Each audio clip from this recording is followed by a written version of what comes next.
Okay, let's move on with the course. In the last class, we started to discuss the reciprocal lattice and an application of the reciprocal lattice in the Ewald spheres. When we discussed the Ewald sphere, we saw that the Ewald sphere is nothing else but a geometrical interpretation of the Bragg reflection using the concept of the reciprocal space. So there is a lattice plane in the real space associated with each lattice point in the reciprocal space. So you see here again the reciprocal space as red points. So here the green is our Ewald sphere. We discussed that on in the last class, and our crystal actually sits in the middle of the Ewald sphere. So the origin of our real coordinate system therefore also sits in the center of the Ewald sphere. However, the origin of our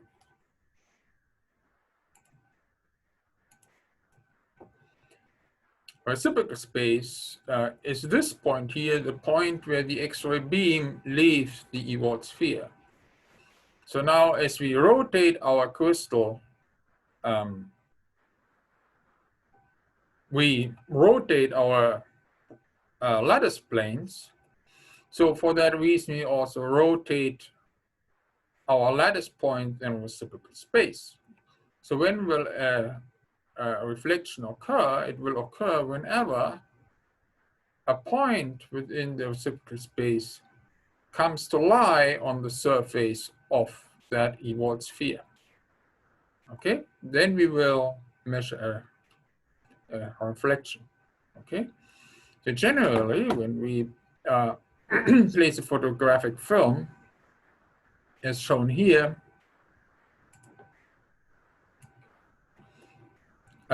behind a single crystal, and we irradiate that single crystal by an X-ray beam, our X-rays get diffracted at the lattice planes, and the observed diffraction spots can be interpreted as the lattice points that lie on the Ewald spheres. So as a consequence of that, you will actually get diffraction spots on your photographic plate. Okay, so what do you do in a single crystal X-ray diffraction experiment in which you determine the crystal structure from a single crystal? So you see here a single crystal diffractometer, or at least a part of it, and the crystal is actually placed in the center of overall 4 circles. So this kind of single crystal X-ray diffractometer is therefore sometimes also called a 4-circle single crystal X-ray diffractometer. And basically you use these 4 circles. You can rotate around these 4 circles in order to make all the possible lattice planes and associated points in the reciprocal space lie on the surface of the Ewald sphere, so that you can measure them, measure the intensity of them with the detector. Okay, because as we'll see later on in more detail, we will need the intensities of our reflections in order to determine the crystal structures. Okay, so you can overall rotate, and this is schematically shown here, around the angle phi. So this is this rotation here. Then the angle chi. Okay, so this is this rotation using this circle here. and then the angle omega, okay, which rotates around here. And finally, you can rotate around to theta, thereby moving your scintillation detector. Okay, so now what happens is rotate. Well, you see that schematically here. You see actually here our crystal in the center of the Ewald sphere. Yeah, and you see here your X-rays going through the crystal and leaving the Ewald sphere here, so that makes this point O again the origin of the reciprocal space. So now you see here all the lattice points in the reciprocal space. So each lattice point in the reciprocal space is associated with the reflection. So you want to measure all the possible reflections, okay? But in only one crystal orientation, only a few of the lattice points will coincidentally lie on the surface of the Ewald sphere. Okay, so hence you have to rotate your crystal so that you can measure, or you can bring each lattice point onto the surface of the Ewald sphere. So for instance, you want to measure that lattice point here in the reciprocal space. Okay, so that means that you can first rotate around phi, so that the point P becomes lying on the surface of the Ewald sphere. So now you can still not practically measure it, because it's not the equatorial plane where actually our detector is.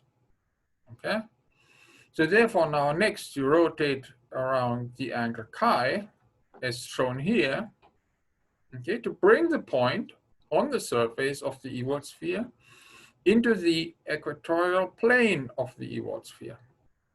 Okay, so now you can observe that lattice point as a reflection under an angle 2 theta, which is shown here. An angle 2 theta between, well, the distance A, the origin of the real coordinate system, and the origin of the reciprocal coordinate system, and basically the point P in the reciprocal space and the origin of the original coordinate system.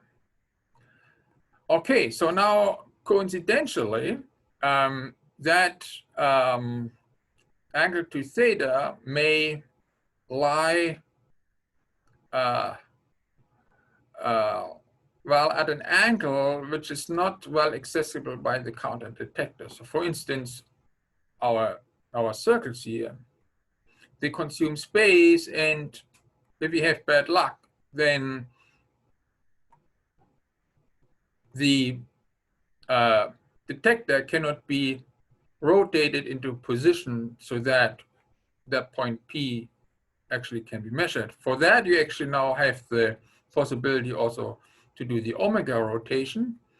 So omega rotation allows actually to move the point P within the equatorial plane so that it can be measured at a convenient angle to theta using the counter detector. So you can rotate around the 2 theta angle also.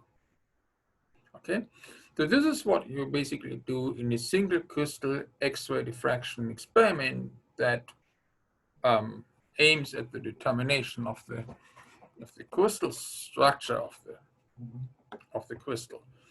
Now I should say that there are some limitations with regard to the measurement of the reflections.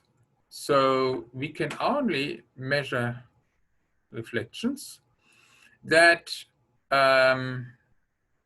are associated with a distance, maybe that's better shown here, from the origin, which is smaller than 2 over lambda.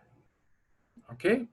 Because if the distance of the lattice point in the reciprocal space from the origin is larger than 2 over lambda, then regardless how you rotate, and that's actually shown here, the lattice point will never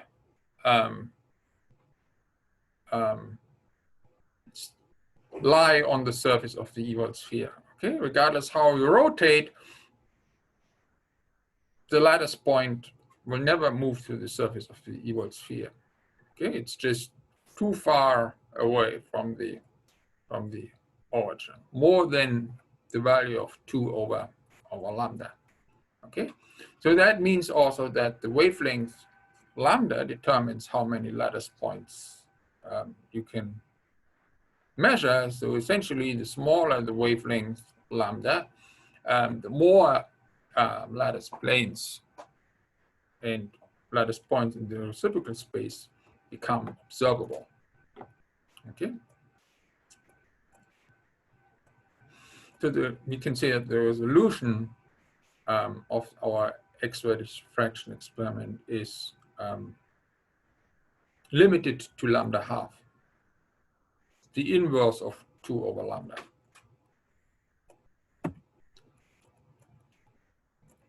Okay, so now we have discussed a single crystal X-ray diffraction experiment. So what will we observe when we do a powder X-ray diffraction experiment? Okay, so in a single crystal X-ray diffraction experiment, we shine our X-ray beam onto a single crystal. But in a powder X-ray diffraction experiment, we have many small crystallites that make a powder. So for a single crystal X-ray diffraction experiment, your single crystal that you use for it needs to have a length of, well, at least 100 micrometer or so. Okay, so that's about the lower limit. When you have a powder, you can easily have crystallite sizes smaller than that, but you measure many of them in bulk. So for that reason, in a bulk powder sample, you have many small crystallites that have random orientation. Okay, so that means that your lattice planes of your crystallites also have random orientation. Okay, so now what will you see when you actually diffract an X-ray beam at this powder? Okay, so now for each lattice plane, okay, only a small fraction of the crystallites will be in the correct orientation, but their number will be, well, large enough in order to measure the respective diffraction peak. Okay, assuming that you choose your sample size to be sufficient. Okay, so now, however, you have all possible orientations. Okay, for that reason, for each crystal, in each different orientation, you will have some one lattice plane in the correct orientation. Okay, so for that reason, you can now measure all lattice planes at the same time. Okay, because there will be always a few crystals that are in the correct orientation with respect to a particular lattice plane. Okay, for that reason, you will measure all the reflections at the same time. So this can also be nicely illustrated using the concept of the Ewald sphere. So here again, you have your Ewald sphere. Okay, that's the center of our Ewald sphere where we now have a powder sample. So this again is the origin of your Ewald sphere. And now, again, a lattice plane, particular lattice plane in a powder sample is associated with, well, a vector that points from the origin to a point in the reciprocal space. Okay. Now, in your powder sample, these lattice planes are randomly oriented. Okay. Therefore, in the reciprocal space, these vectors are also randomly oriented. Their length is fixed because the interplanar distance of a lattice plane is fixed, but the orientation is random. So all possible orientations possible. Okay. So that means that your lattice points in the reciprocal space define a sphere, okay, with the radius r, which is the inverse of the distance of your lattice planes in the real space. Okay. So now you can see from there that most of the lattice points on that sphere, okay, do not lie on the surface of the Ewald sphere, but a few of them do, right? And the cross-section of these two spheres, this one and the Ewald sphere, okay, they describe a circle. See that now here. Here's the Ewald sphere. Okay, here's our small sphere produced by the scattering vector. Okay, and you see here there's a circle which describes the intersection between the two spheres. Okay, so what you will see on your on a photographic film that you place behind your crystal will now be a projection of that circle, okay, which is indicated here. Okay, so what you will essentially see on your photographic film is a circle. And one circle stands for a particular lattice plane.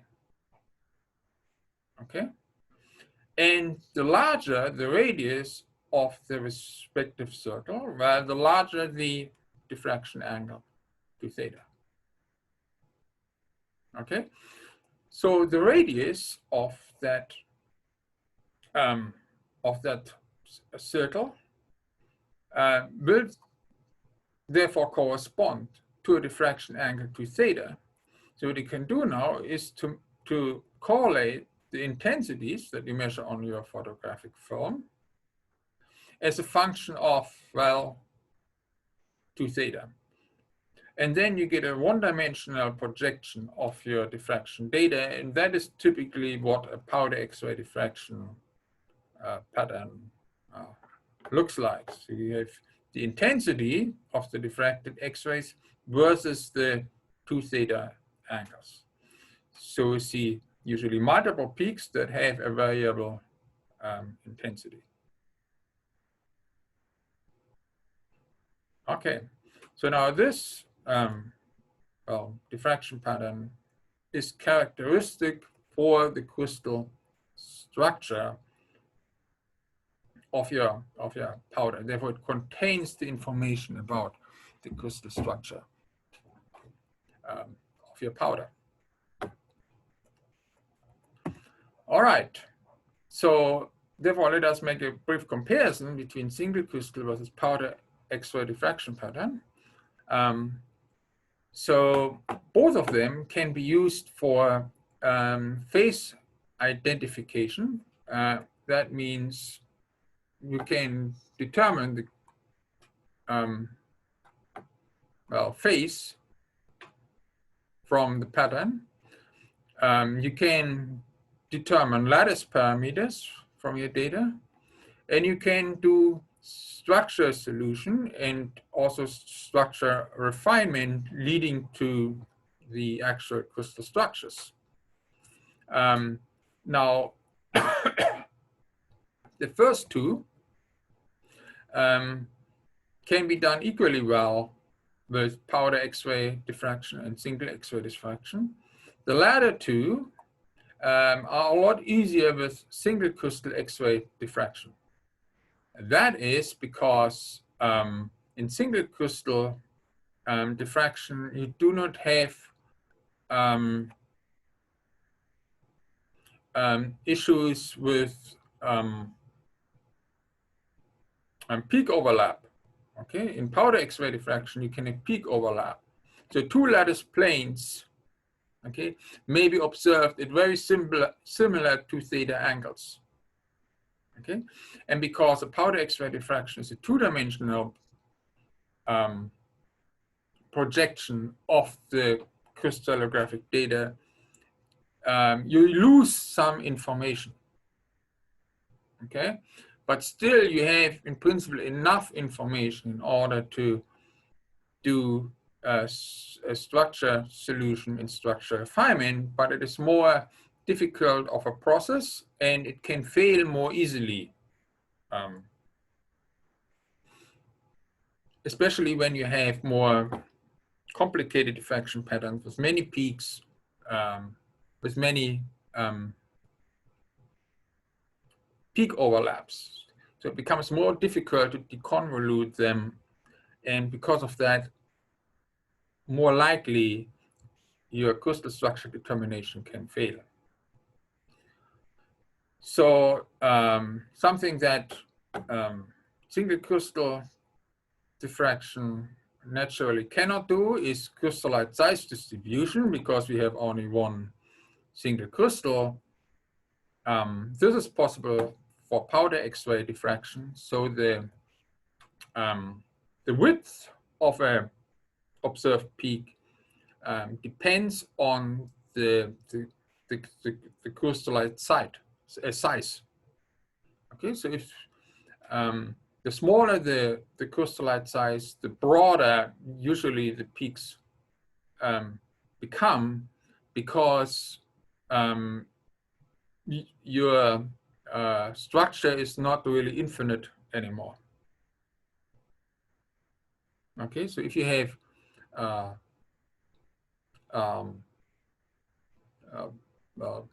many unit cells within your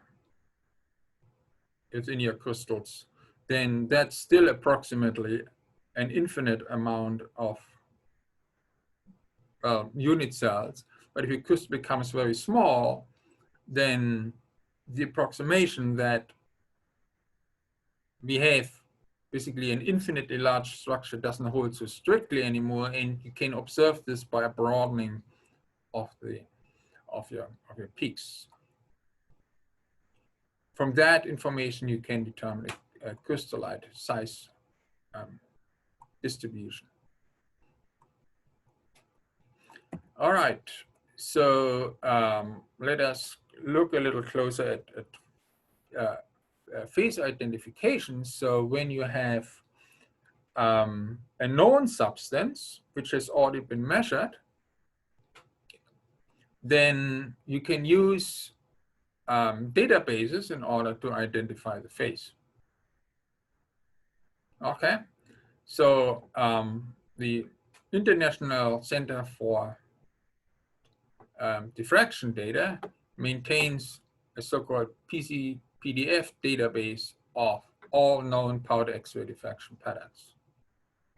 Okay, so not necessarily all of these are unique. So anybody can submit to that database, and sometimes you find multiple entries for one of the same compound, all showing similar diffraction patterns, of course. So overall, we have about 115,000 patterns with 95,000 inorganic compounds and about 20,000 organic compounds. So this is what a typical PCPDF card looks like. Okay, so you see here the actual diffraction pattern. Okay, so the intensity of the observed X-rays is a function of the interplanar distance. Okay, and here you have the same information in table form. Okay, so you see here the interplanar distances. You see here the relative intensities for the observed reflections. And you see here the respective HKL values associated with the different reflections. So for instance, this peak here has a relative intensity of 45, and it's the associated with the 0, 1H lattice plane. So all intensities are relative intensities measured relative to the most intense peak, which is in this case here the second peak, this one here. And that one is associated with the 1, 0, 4 lattice plane. All right. So you see here the name of the respective compound. So for instance, this here is the diffraction pattern of alpha alumina. Okay.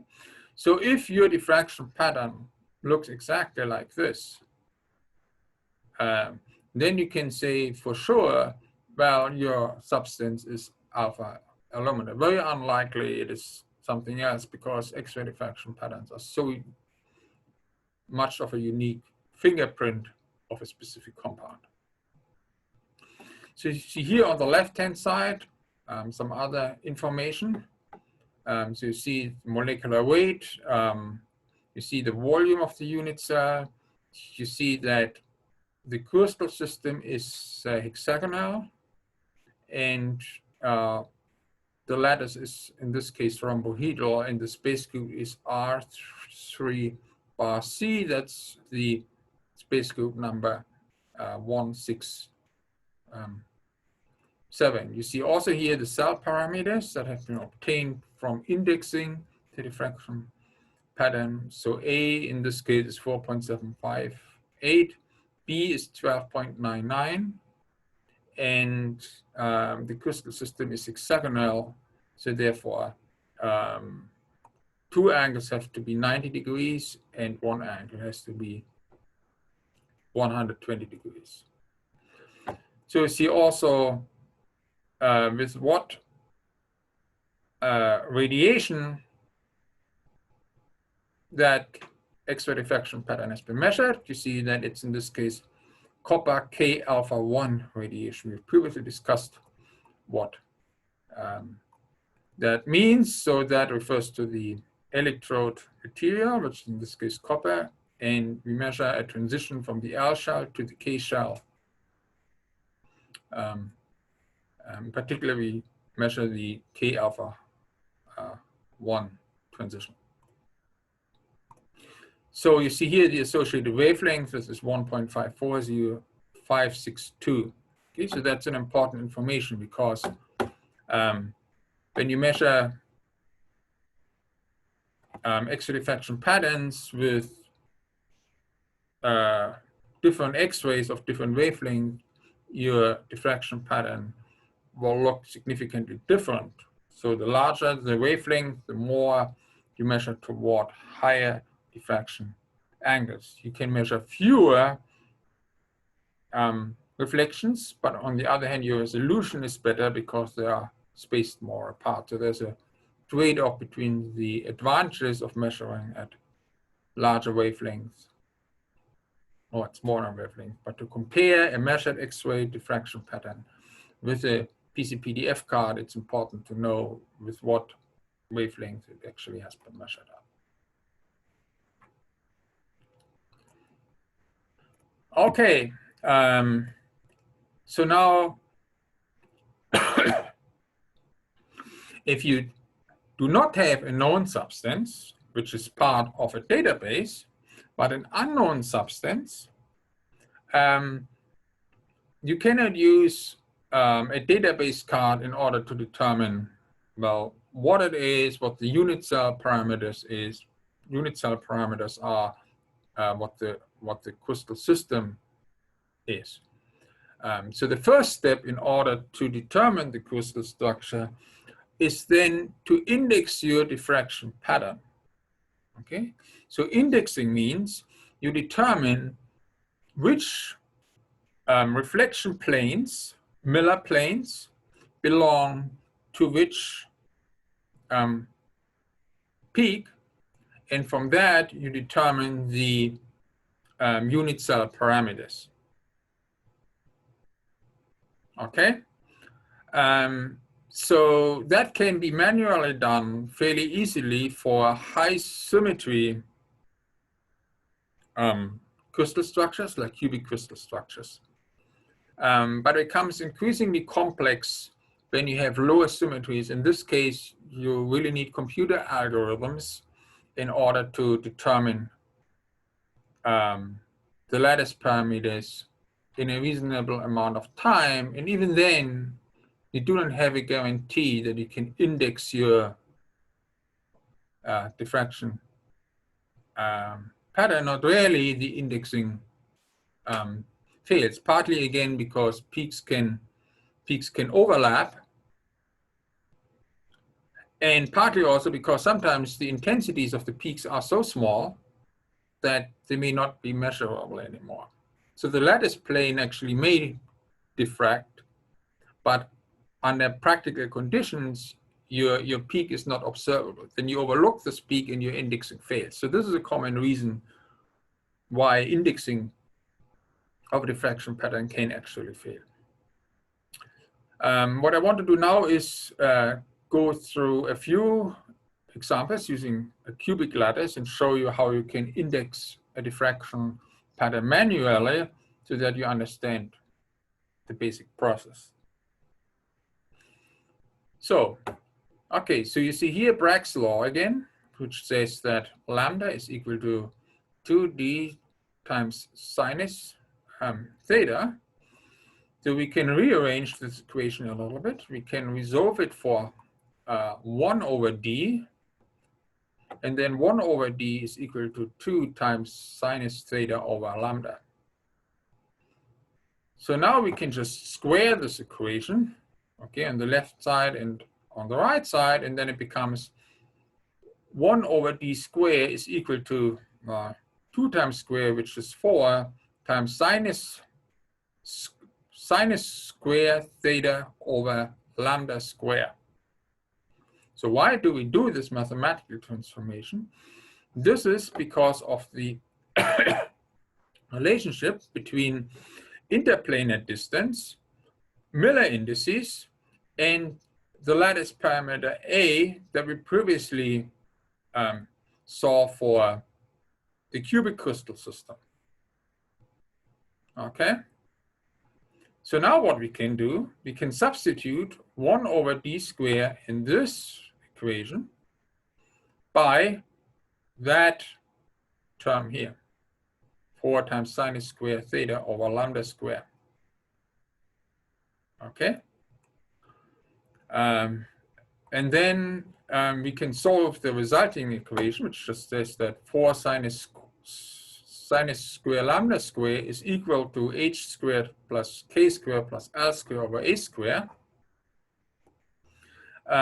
into this form here. And then it says that sinus square theta over h squared times k squared plus l squared is equal to lambda square over 4a squared.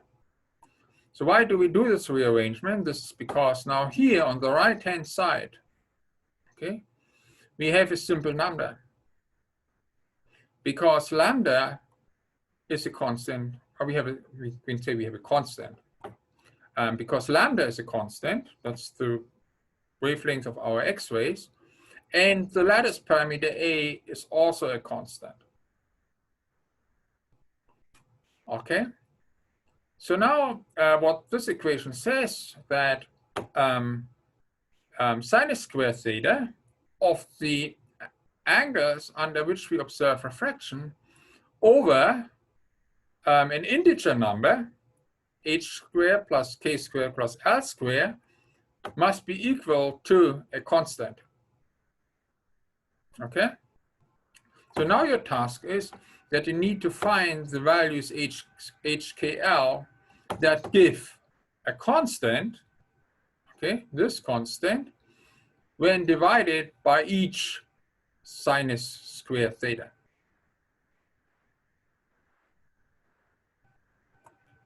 Okay? So now, how do you find the values of HKL? So now you can do the following. you can try to find a common factor, CF, that can be divided into each of the values of the second column, this one here, to give an integer h squared plus k squared plus l squared. So you see here in this column, just the two theta values under which we observe a particular reflection. And you see here the sinus square theta values. For convenience, they have been multiplied by 1000. Okay, this just gives more handy numbers. Okay, so what we want to find now is, well, a common factor that that gives integer numbers when these numbers here are divided by the common factor. Okay, so in other words, we take this equation here and we solve it for h squared plus k squared plus l squared. So that must be an integer number.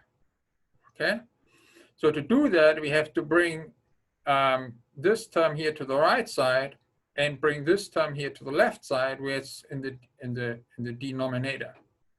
Okay, so basically lambda squared over 4a squared will be the common factor, okay, the constant that we are looking for.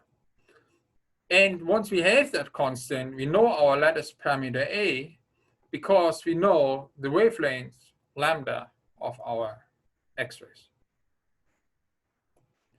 All right. So now, how can you define? Can you find that common factor? So now you can make an assumption. Say that the first reflection that you measure will be associated with the 100 lattice plane. Okay, because that's the lattice plane that is associated with the greatest interplanar distance, and thus with the smallest 2 theta value. Okay, so now if this is so, then your common factor would be 37.1. Okay, because 37.1 over 37.1, that would give 1, okay, and 1 would be associated with the 100 lattice plane, just because 1 square plus 0 plus 0, that gives 1. All right, now let's do that. It is shown here. We assume that our common factor is 37.1. All right, then 37.1 over 37.1 gives an integer number, 1. But now, if the common factor is the correct common factor, then we will have to produce integer values for all the observed reflection. And we can test that. So we can take 70.4.2 and divide it by our common factor and see if that gives an integer number. You see that indeed it gives an integer number, 2.00. Okay. Note that in some cases you may not exactly find that it's an integer number, but very close to that. So in this case, you may approximate that number to be an integer number. This is because you have always also measurement errors. Yeah, you can determine a 2 theta value only to a certain accuracy. Okay, and depending on the error that you make with the determination of your 2 theta value, that's an experimental error. You will also make an error in all subsequent calculations. Okay, so we can take the third value, 38.97, and divide that, sorry, incorrect, 111, yeah, we do not use 2 theta, but 1000 times sinus square theta. Okay, so we divide 111 by 37.1. Does that give an integer number? Yeah, pretty much so. It's very close to 3. So for the fourth value, 148 over 37.1, we will get 4. For the fifth one, 185 over 37.1, we'll get 5. Okay, and for this value, we get 6, for that, 8, for that, 9, for that one, 10, and for this one here, 11. So it's, you see, it works for all the reflections. Okay, and it works for all the reflections. We can be confident that our common factor is correct. Okay, so now you can associate each of these integer numbers with a lattice plane having HKL values.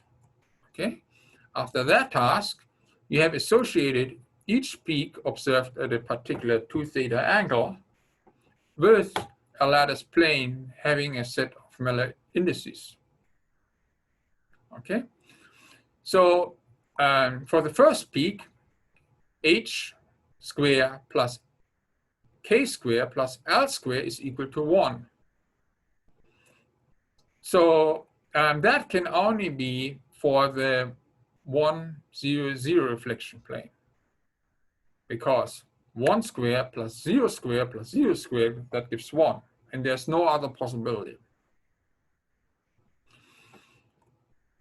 So for the second peak, h square plus k square plus l square must be 2.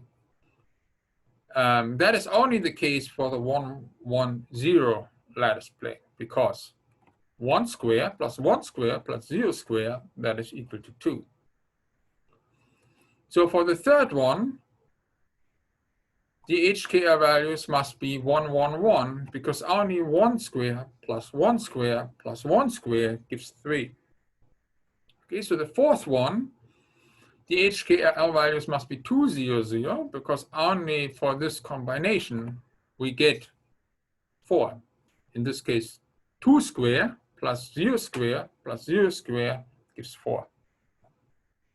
So according to the same concept, we can associate it, this peak here with a 2, 1, 0 lattice plane, this one here with a 2, 1, 1 lattice plane, and this one here with a 2, 2, 0 lattice plane. I want to point out, though, that the results are not always unambiguous. And in this case here, they are not unambiguous. There are actually 2 possibilities. Yeah.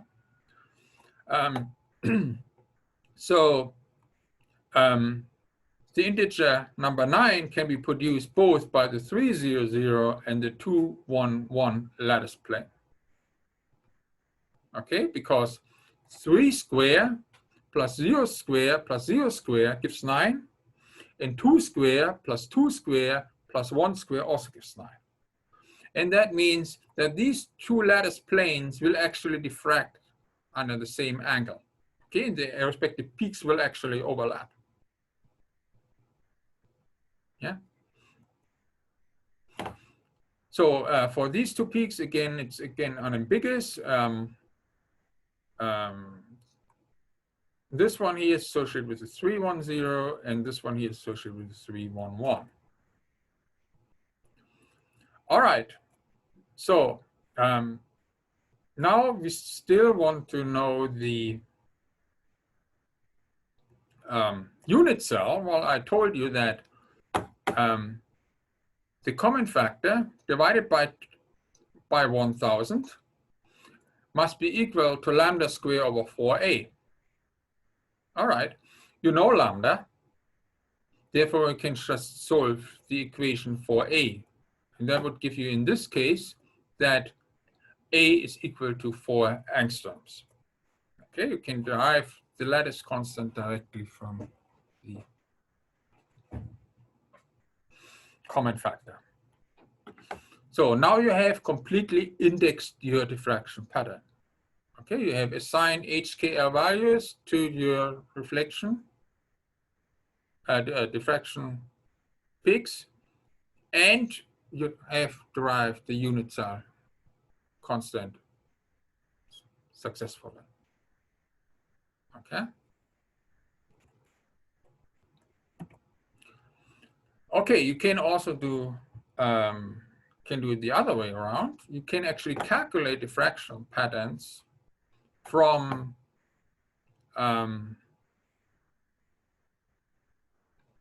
known unit cells. So for instance, the crystal structure of strontium titanate SrTiO3 is cubic. It crystallizes in the space group PM3M with a unit cell parameter of 3.9 angstroms. Okay. Now calculate the expected 2 theta positions of the first 3 peaks in the diffraction pattern. Okay, assuming that the radiation is copper K alpha, which is 1.54 angstroms. All right. So now, how do you do this? Well, first you have to recognize the HK values for the first few peaks. Okay, so the HK values for the first 3 peaks will be 100, 111, 110, and 111. So those have the 3 largest interplanar distances. Okay, you can geometrically determine that. So now, again, you can apply this formula here. 1 over d squared is equal to h squared plus k squared plus l squared over a squared. And again, you use Bragg's law to determine the 2 theta values. So lambda is equal to 2d HKR plus sinus theta. So using this equation you use in order to determine the interplanar distances, and then you plug in the interplanar distances in this equation here, determine the actual theta values. All right, so now let's just do this for the first 3 lattice planes. For the 100, 1 over d squared is equal to 1 squared plus 0 squared plus 0 squared over 3.90 angstrom squared. So you can resolve this for d squared, and then d is equal to 3.9 angstroms. All right, so now you know your interplanar distance, and you now use the Bragg condition in order to determine your angle theta. So sinus theta is equal to 1.4 angstrom, which is the wavelength, over 2 times 3.9 angstroms.